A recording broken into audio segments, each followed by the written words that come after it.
आप सभी का स्वराज एजुकेशन इंस्टीट्यूट के यूट्यूब चैनल पर। तो आज हम देखने वाले हैं, क्या देखेंगे, प्री बोर्ड एग्जाम का पेपर देखेंगे।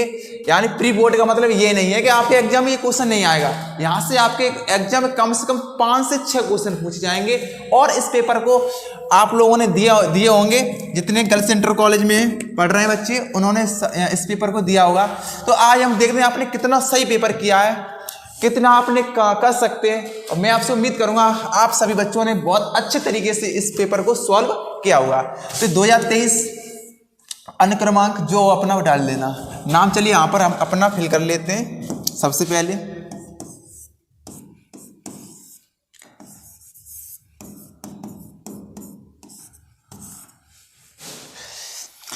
समय आपको 3 घंटा 15 मिनट दी जाती है। 15 मिनट आपको किसके लिए दी जाती है? 15 मिनट आपको क्वेश्चन को पढ़ने के लिए दी जाती है। यानी 15 मिनट में आप पेपर को देख लें किस तरीके से कौन कौन से क्वेश्चन है। और राइट, उसके बाद आपको इसमें निर्देश दिए जाते हैं। प्रारंभ के 15 मिनट में क्या करेगा स्टूडेंट, क्या करेगा, प्रश्न पत्र पढ़ने के लिए निर्धारित है। ठीक है, यहाँ तक क्लियर। सभी प्रश्न आपको करने होंगे। क्या करने होंगे? सभी प्रश्न को आपको करना होगा। आवश्यकता के अनुसार जो आपने चित्र बनाए उनको लेबलिंग करना है। लेबलिंग माने उनके नाम लिखने हैं। और राइट, और इसके साथ आपको क्या करना है, सबसे पहले हम पढ़ते हैं क्वेश्चन को स्टार्ट, है ना। क्वेश्चन को देखते हैं। पहला क्वेश्चन हमारा कौन सा है? पहला क्वेश्चन है हमारा, ध्यान से देखिएगा, कौन स्टूडेंट इसका क्वेश्चन आंसर सबसे पहले सही बताएगा। किस कारण, अरे ऊपर वाला रह गया, सॉरी, क्वेश्चन ये रहा।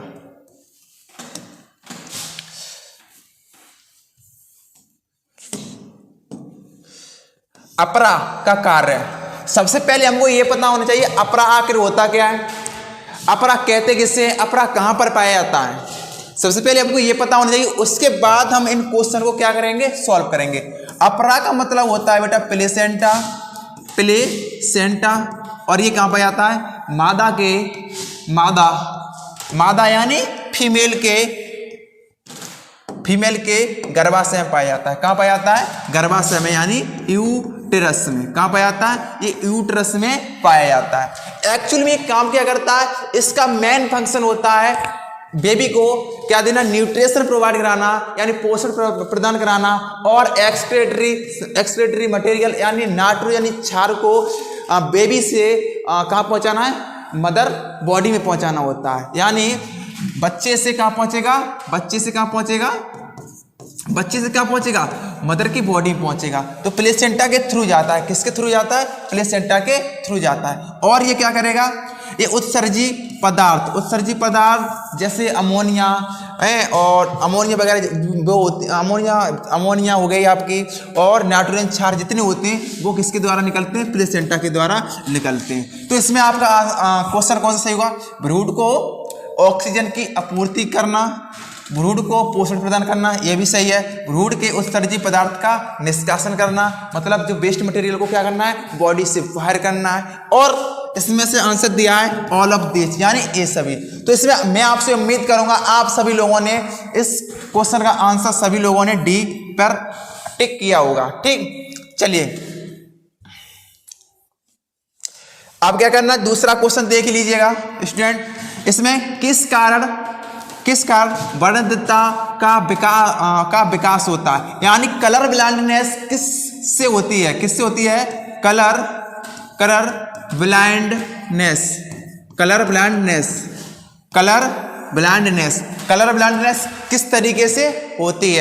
ब्लाइंडनेस किस तरीके से होती है? सबसे पहले मैं आपको बताऊं कलर ब्लाइंडनेस आखिर होती कौन सी बीमारी है।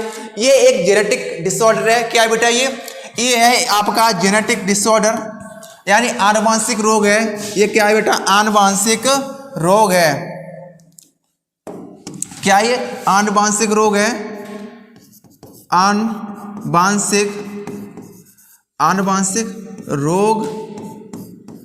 आनुवांशिक है, यानी ये जेनेटिक डिसऑर्डर है।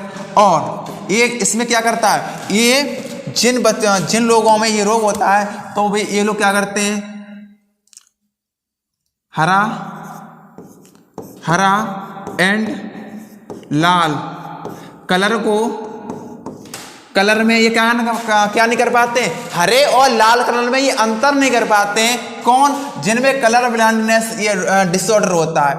ऐसे व्यक्ति जिनमें क्या होता है, कलर ब्लाइंडनेस की बीमारी होती है, वो क्या नहीं कर पाते हैं, वो क्या नहीं कर पाते हैं, वो हरा और लाल में अंतर को पहचान नहीं पाते हैं। क्या नहीं पहचान पाते हैं? लाल और हरे में क्या अंतर नहीं पहचान पाते हैं। ठीक, तो इसे बोलते हैं कलर ब्लाइंडनेस। क्या बोलते हैं? कलर ब्लाइंडनेस बोलते हैं। और एक कौन सा रोग है? एक जेनेटिक डिसऑर्डर है। कौन सा? जेनेटिक डिसऑर्डर, जिसे हिंदी में बोलते हैं आनुवांशिक रोग है। क्या ये? आनुवांशिक रोग है। तो आप इसमें आंसर देख लीजिएगा। अधिक सुरापन के कारण पता नहीं कौन सा है, इसमें आनुवांशिक रोग से। बिल्कुल करेक्ट आंसर इसमें कौन सा है? बी हमको मिला है। विटामिन ए की कमी से कौन सा रोग होता है? विटामिन ए की कमी से कौन सा रोग होता है? विटामिन ए की कमी से कौन सा रोग होता है? रतौंधी। कौन सा होता है? रतौंधी। ठीक, मैं यहाँ पर मुझे आंसर मिल चुका है। अब चलते अगले क्वेश्चन की तरफ। अगला क्वेश्चन क्या कह रहा है बेटा, सुन लीजिएगा, ध्यान से पढ़िएगा क्वेश्चन को। ठीक, चलो, इसमें लिखा है पीत ज्वर का भाग होता है।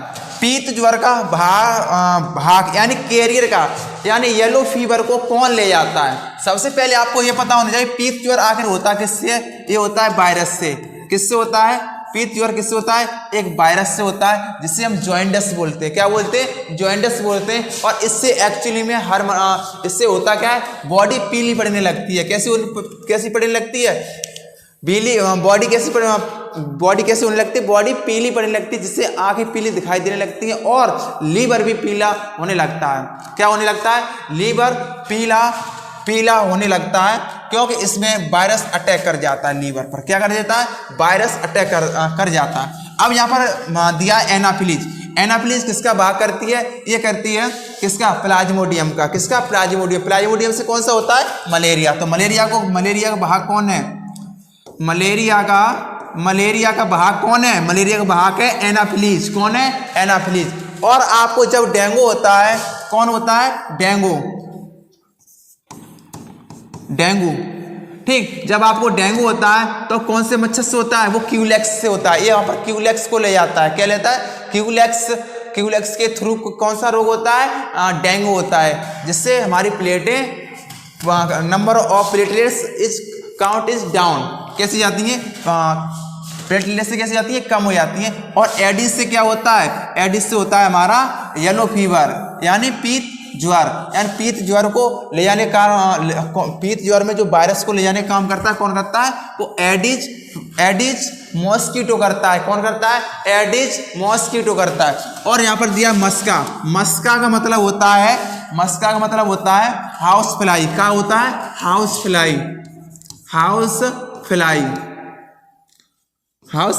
फ्लाई माने घरेलू मक्खी। मस्का डोमेस्का। इसका जूलॉजिकल नाम क्या है? मस्का डोमेस्का। क्या है? मस्का डोमेस्का। मैं आपसे उम्मीद करूंगा आपको एक क्वेश्चन से 4 क्वेश्चन आपके क्लियर हो रहे होंगे। अगला क्वेश्चन है, इसमें देख लीजिएगा। अगला क्वेश्चन इसमें दिया है बीटी जीव विष किस जीवाणु द्वारा उत्पादित होता है? किससे होता है? Bacillus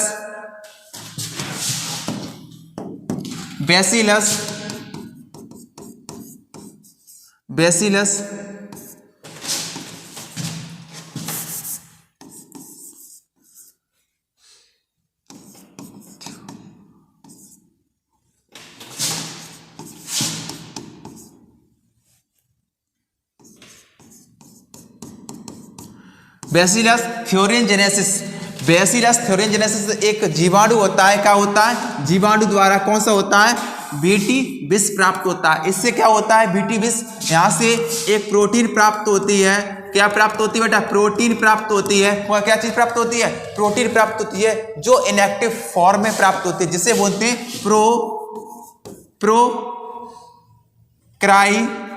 cry protein. जिसे क्या बोलते हैं? इसे प्रोक्राई प्रोटीन कहते हैं। कहां से प्राप्त होती है? ये प्राप्त होती है बैसिलस थ्योरिनजेनेसिस से क्या चीज प्राप्त होती है? प्रोक्राई प्रोटीन। यानी यहाँ पर प्रो का मतलब यहाँ पर ये है, ये इनएक्टिव फॉर्म में। कैसी है? इनएक्टिव फॉर्म में क्या चीज? Cry protein. जैसे ही इसे क्षारीय माध्यम मिलता है यानी एल्कलाइन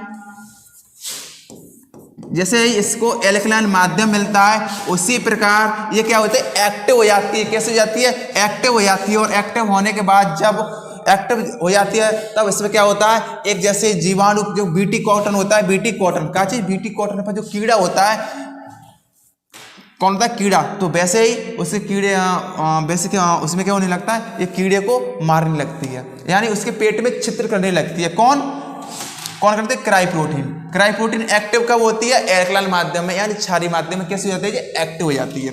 मैं आपसे उम्मीद करूंगा यहाँ तक ये चीजें क्लियर हो चुकी होंगी। अगला क्वेश्चन है दूसरे का। चलिए दूसरे का हम आपको कराते हैं। समझिए दूसरा क्वेश्चन, आराम से करते चलिएगा, करिएगा, आराम से करते चलिएगा। यहां पर लिखा आवासीय फलों के कोई दो उदाहरण दीजिएगा। आवासीय फल, सबसे पहले हमको ये पता होना चाहिए आवासीय का मतलब क्या होता है। आवासीय मान होता है असत्य। क्या होता है? असत्य।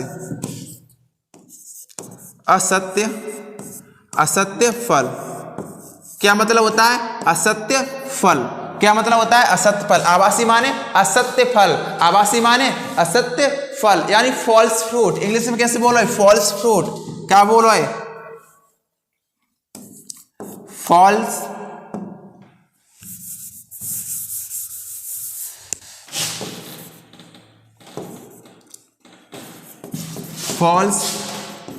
False fruit. क्या बोलो इसे? फॉल्स फ्रूट बोलो है। और फॉल्स फ्रूट कौन कौन से होते हैं? सबसे पहले मैं आपको बताऊं, एक हमारा होता है नाशपाती। समझिएगा, नाशपाती, कलर इज नॉट विजिबल। नाशपाती,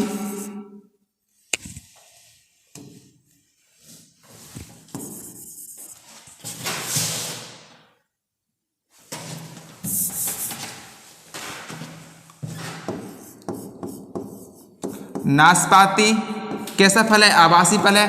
आवासीय फल का मतलब होता है, सबसे पहले मैं आपको बताऊं आवासीय फल प्राप्त कैसे होता है। मान लीजिए ये बीजांड है, ध्यान से समझ लीजिएगा, ये बीजांड है,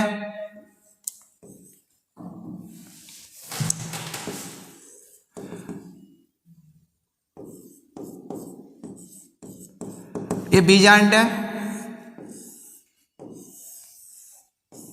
और बीजांड में जब होता है रिप्रोडक्शन, और रिप्रोडक्शन होने के बाद क्या होता है?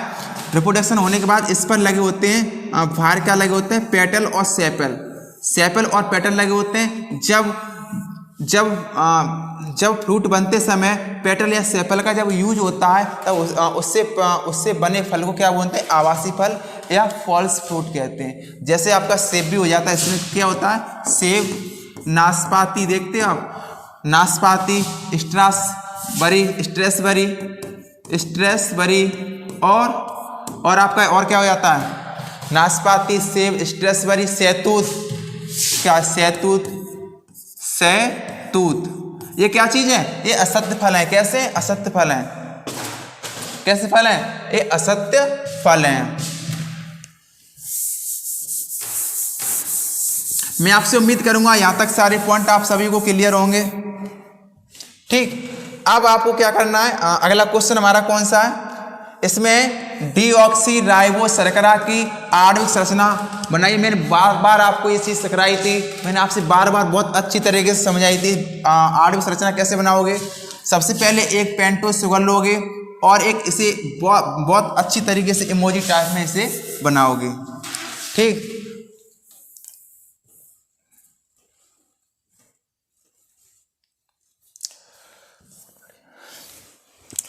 सबसे पहले आप क्या करोगे?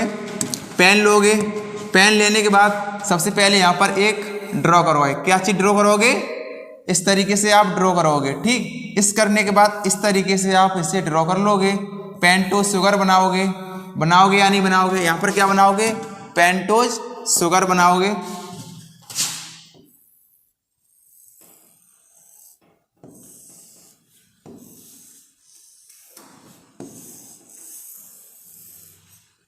पेंटोज शुगर बनाओगे। पेंटोज शुगर किस प्रकार से बनाओगे? इस तरीके से, यहाँ पर OH हमने ले लिया, डन। और यहाँ पर क्या लेंगे? H लेंगे, और यहाँ पर क्या लेंगे? OH लेंगे, और यहाँ पर H लेंगे। H यहाँ पर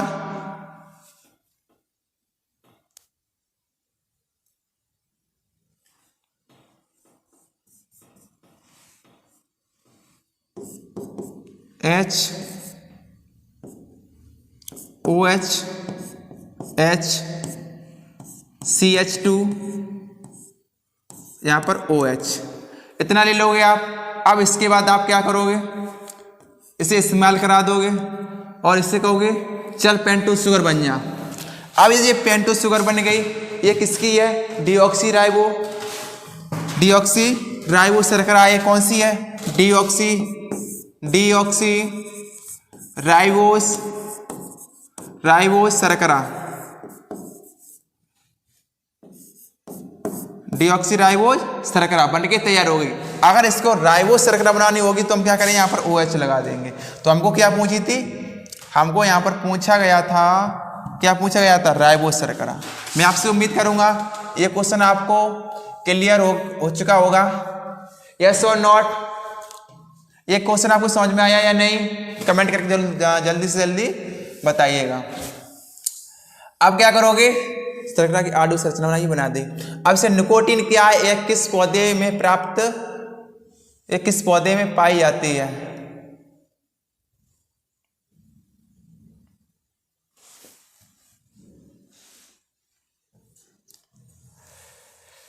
निकोटीन क्या है, निकोटीन एक एल्केलॉइड है, एल्कोइड है।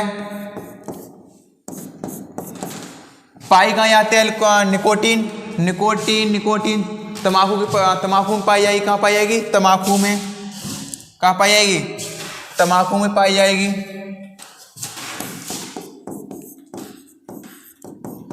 तम्बाकू पादप में पाई जाएगी।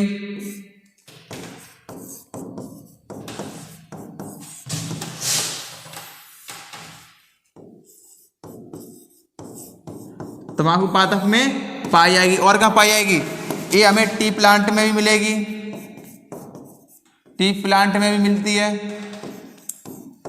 क्योंकि चाय में भी क्या पाई जाती है, थोड़ी सी निकोटीन पाई जाती है कुछ मात्रा में। तो ये चाय यहाँ पर भी पाई जाएगी और तम्बाकू में भी पाई जाएगी। और ये क्या करती है, संवेदनशीलता, एक ऐसे सेंसिटिव होते हैं, यानी इसे क्या बोलेंगे, इसे बोलेंगे एल्कलॉइड होते हैं, यानी उद्दीपन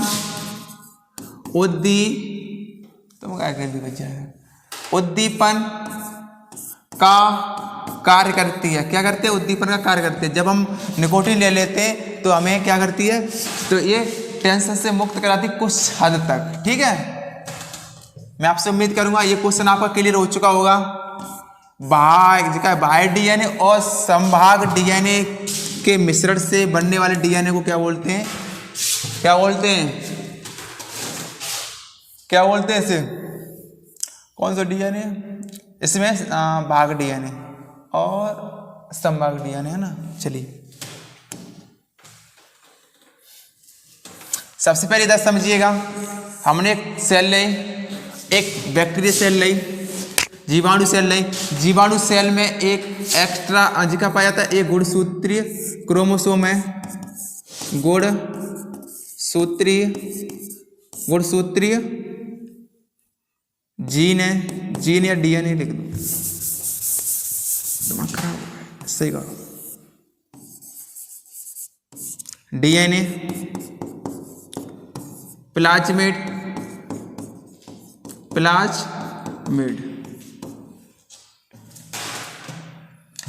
डीएनए का बोलता है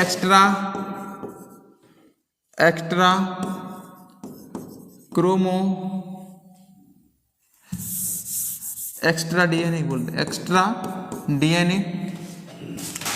ये कौन सा क्रोमोसोमल डीएनए है, ये सेल है। सेल से क्या प्राप्त किया हमने, डीएनए निकाल लिया। क्या निकाल लिया, डीएनए निकाल लिया। यहाँ से मान लीजिए इसमें से जीन ऑफ इंटरेस्ट एच, ये वाला जीन कैसा है, मुझे अच्छा लगा, ये कौन सा जीन कहलाएगा, डिजायर्ड जीन कहलाएगा, डिजायर्ड जीन कहलाएगा। कैसा जीन कहलाएगा, डिजायर्ड जीन कहलाएगा। डिजायर्ड जीन कहलाएगा ये वाला।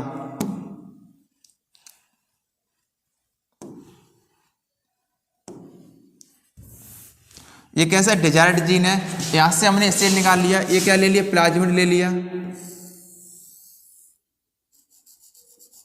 और ये अनडिजायर्ड जीन है, इतना कैसा है, अनडिजायर्ड जीन है।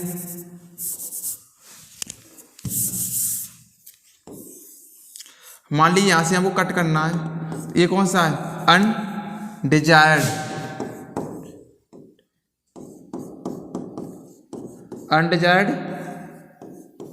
अनडिजायर्ड जीन है। कैसा है ये, अनडिजायर्ड जीन है। अब अनडिजायर्ड जब जीन ये यहाँ पर है तो हम इसे क्या करेंगे, निकाल देंगे। क्या करेंगे, इसे निकाल देंगे। और ये डिजायर्ड जीन है तो अनडिजायर्ड जीन को क्या में, प्लाज्मिड में या बाघ में क्या कर देंगे, ट्रांसफर कर देंगे, या इसे लाइगेज की सहायता से क्या कर देंगे, इसे हम जोड़ देंगे। क्या कर देंगे, जोड़ देंगे। मान लीजिए हमने यहाँ से यहाँ पर ये निकाल लिया, देखिएगा ये मैंने जीन निकाल लिया, इंटरेस्ट ऑफ जीन ये आ गया, ठीक। यानी डिजायर्ड जीन आज अनडिजायर्ड जीन हो गया, अनडिजायर्ड जीन को निकाल दिया। और ये कौन सा, डिजायर्ड जीन को, और डिजायर्ड जीन को यहाँ पर हमने क्या कर दिया, जोड़ दिया, ठीक। ये वाला हमने जोड़ दिया। तो अब ये जो ये प्राप्त होगा, जो डीएनए प्राप्त होगा, ये भी डीएनए एक्चुअली में, और ये भी डीएनए, दोनों है तो डीएनए। अब दोनों डीएनए जब आपस में मिल जाएंगे, ये वाला बाहर डीएनए कहलाएगा। ये बाहर डीएनए मतलब बाहर से आया है, फॉर्जिन आया है, फॉर्जिन माने विदेशी डीएनए, और ये खुद का डीएनए। जब दोनों डीएनए आपस में मिलते हैं तो जो इस प्रकार बने डीएनए को क्या बोलेंगे, रिकम्बिनेंट डीएनए बोलेंगे। क्या बोलेंगे, रिकम्बिनेंट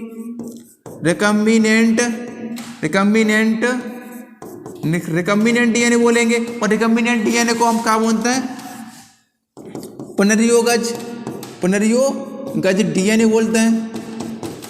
क्या बोलते हैं इसे, पुनर्योगज डीएनए बोलते हैं। तो मैं आपसे उम्मीद करूंगा, अगर मान लो बाह्य डीएनए और समवायिक डीएनए दोनों मिश्रण से बनने वाले डीएनए का बोलो है, आर डीएनए बोलो है। क्या बोलो है, आर डीएनए बोलो है। कर लोगे, इतना कहना कर पाओगे। मैं आपसे उम्मीद करूंगा आप आसानी से इससे सॉल्व कर लोगे। ये हमारा फॉर्जिन डीएनए हो गया, ये हमारा प्लाज्मिड डीएनए। जब दोनों डीएनए जब आपस में मिलाते हैं तो क्या बनता है, रिकम्बिनेंट डीएनए बनता है। ये बायोटेक्नोलॉजी बार बार हमने समझाया आपको, ठीक है। अब हमारा क्वेश्चन अगला कौन सा है, उसे देख लीजिएगा, ठीक। अब हमारा क्वेश्चन है अगला, यहाँ पर है जीरोफिटिक पौधे में कांटे किसका रूपांतरण होते हैं, यानी मरुस्थली पौधे होते हैं, मरुस्थली पौधे होते हैं, मरुद्भिद पौधे, यानी मरुस्थली यानी कौन सी डेजर्ट वाले प्लांट होते हैं।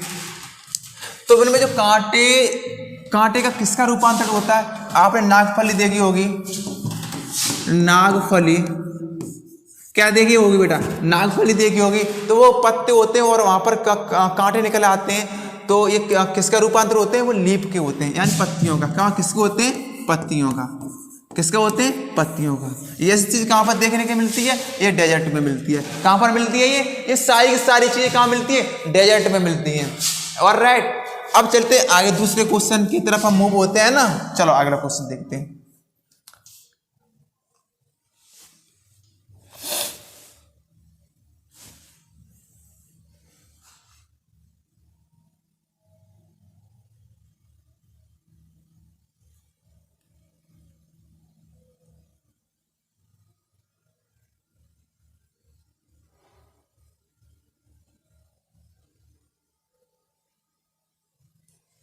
यहाँ पर शुक्राणु जनन को परिभाषित कीजिए। कुछ नहीं करना, एक डेफिनेशन देनी है आपको, 2 नंबर में आपको मिल जाएंगे। डाल लो हेडिंग, क्या है, शुक्राणु जनन, ठीक, डालो। स्पर्मेटोजेनेसिस, इंग्लिश में क्या बोले, स्पर्मेटोजेनेसिस,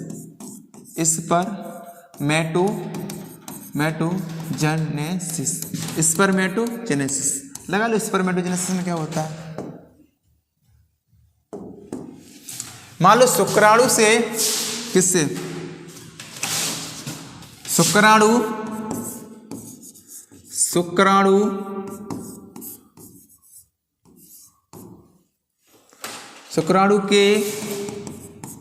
के बनने की क्रिया को क्या बोलते हैं, शुक्राणु जनन कहते हैं। शुक्राणु जनन कहते हैं। यानी शुक्राणु को टेस्टिस में शुक्राणु के बनने की क्रिया क्या बोलते हैं? टेस्टिस। यानी शुक्राणु के बनने की क्रिया क्या बोलते हैं? शुक्राणु जनन कहते हैं। बस इतना आप जान लीजिए। The formation of gametes is known as spermatogenesis. यार ऐसे लिख दो, इस formation of sperm is known as spermatogenesis. अब ये क्या चीज है? चलो इसे देख लो, इतना सिंपल पेपर है बिल्कुल। उन्नायक प्रोमोटर को परिभाषित कीजिएगा। उन्नायक प्रोमोटर, देखो प्रोमोटर कुछ यहाँ पर प्रोटीन बनती है। कहाँ बनती है वो चलो दिखा देते हैं। यहाँ पे लिखो प्रोमोटर हेड डालो, प्रमोटर हेड डालो सब लोग। प्रमोटर आपने मुश्किल कर पाए हो। सबसे पहले एक्चुअली में देखिएगा प्रोमोटर में एक्चुअली होता है क्या? सबसे पहले जब अनुलेखन की क्रिया होती है, जब क्या प्रोटीन बनती है, क्या होता है? जब प्रोटीन कैसी होती है? प्रोटीन जब बनती है, प्रोटीन कैसी होती है? प्रोटीन जब बनती है तब क्या होता है? प्रोटीन को शुरू करने के लिए प्रोमोटर की हेल्प ली जाती है। और इसमें एक्चुअली करता है जो डीएनए के खंड होते हैं। कौन होते हैं? डीएनए के वे खंड, डीएनए के वे खंड जो डीएनए के वे खंड जो क्या करते हैं? डीएनए के वो खंड जो अनुलेखन क्रिया करने के लिए, जो अनुलेखन क्रिया करने के लिए अनुलेखन की क्रिया करने के लिए, यानी प्रोटीन बनने की जो क्रिया होती है क्या बोलते हैं? अनुलेखन क्रिया, यानी ट्रांसक्रिप्शन बोलते हैं। अनुलेखन की क्रिया करने के लिए क्या होता है? ये आरएनए पॉलीमरेज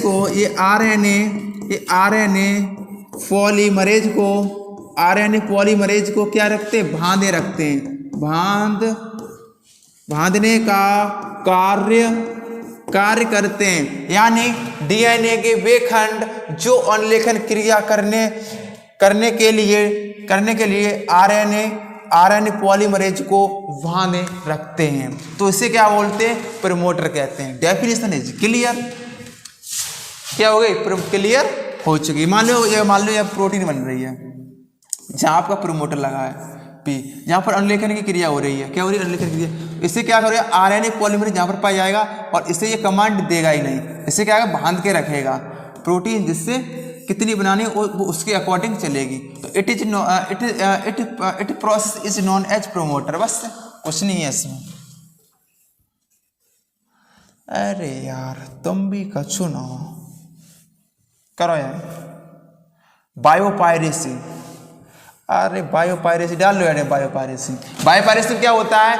मान लीजिए कोई कंपनी या कोई देश है, वो दूसरे देश की कोई चीज़ चुरा लेता है, या मल्टीनेशनल कंपनी की कोई चीज़ चुरा लेता है, जैविक उपकरण को चुरा के और बिना परमिशन के यूज करता है, उससे क्या बोलते हैं?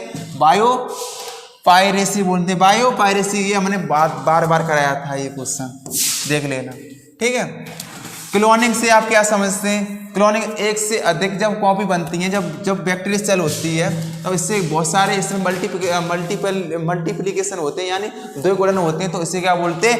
क्लोनिंग कहते हैं। समझ लीजिएगा, जब हमने एक इंटरेस्ट ऑफ जीन लिया, यहाँ से निकाल लिया, इंटरेस्ट ऑफ जीन निकाल लिया, और ये बैक्टीरियल सेल है, बैक्टीरियल सेल से या प्लाज्मिड लिया, प्लाज्मिड से या क्या करोगे?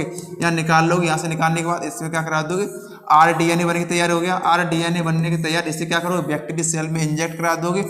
जब बैक्टीरियल सेल में इंजेक्ट करा दोगे इसे, तब उसके बाद क्या करोगे आप?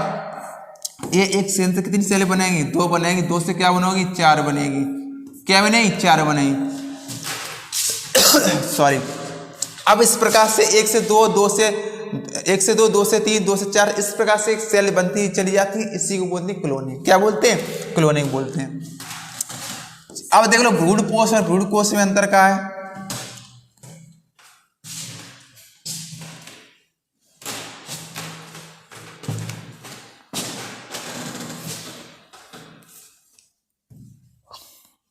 चलो निकाल लो पेड़ यार, बहुत नहीं है।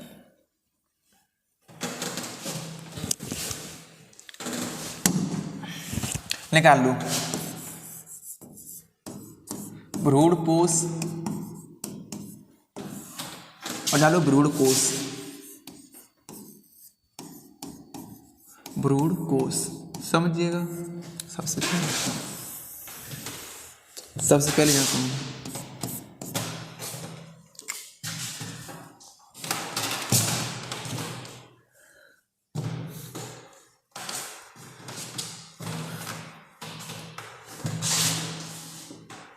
इसे बोलते हैं एंडोस्पर्म। एंडोस्पर्म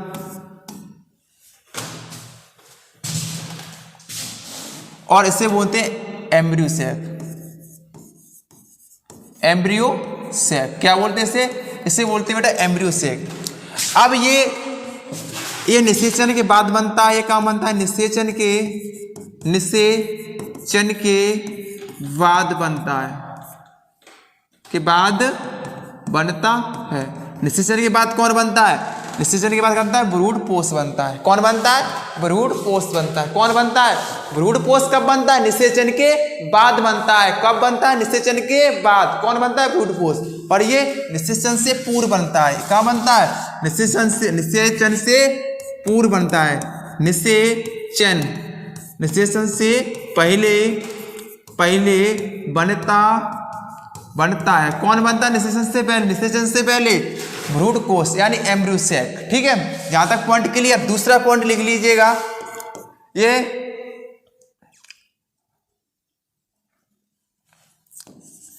3n होता है यानी त्रिगुणित होता है। कैसे होता है?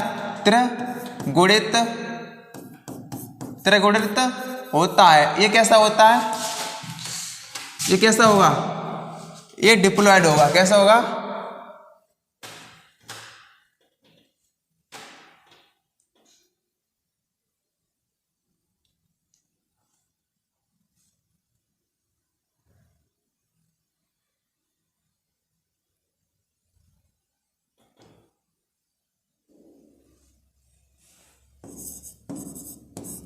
यह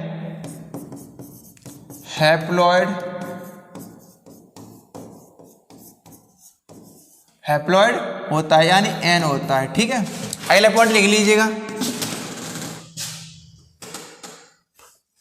अगला पॉइंट लिखिएगा,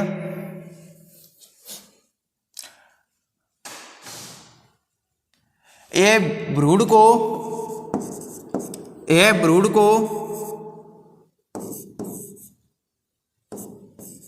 को पोषण प्रदान करता है।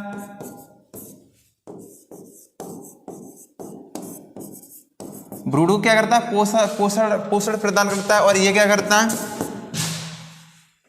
इसमें निषेचन इसमें क्या होगा? इसमें अंडे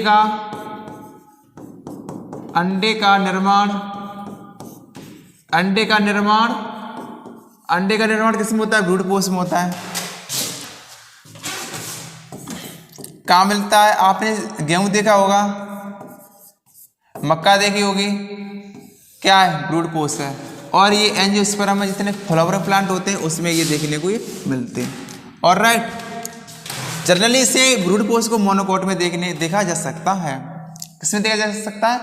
मोनोकॉट्स में। आसानी से आप इसे देख सकते हो। जो आप सीड्स देखते हो वो कौन सा है? ये ब्रूड पोष होता है। और राइट, चलिए आगे चलते हैं। क्या बात है भैया।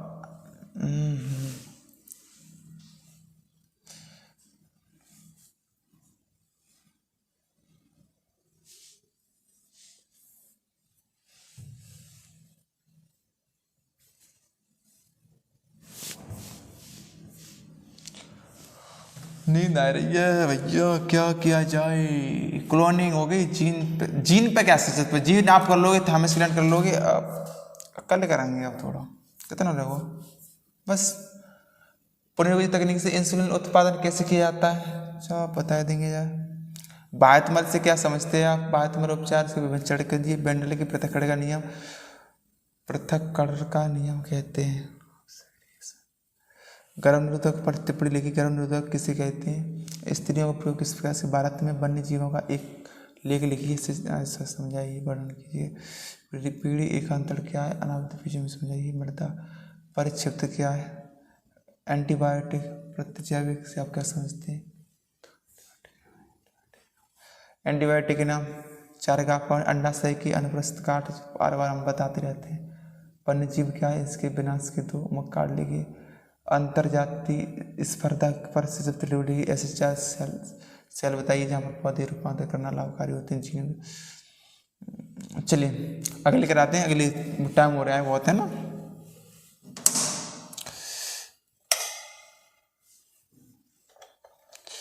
नींद आ रही है, 2 बज गए भैया, 2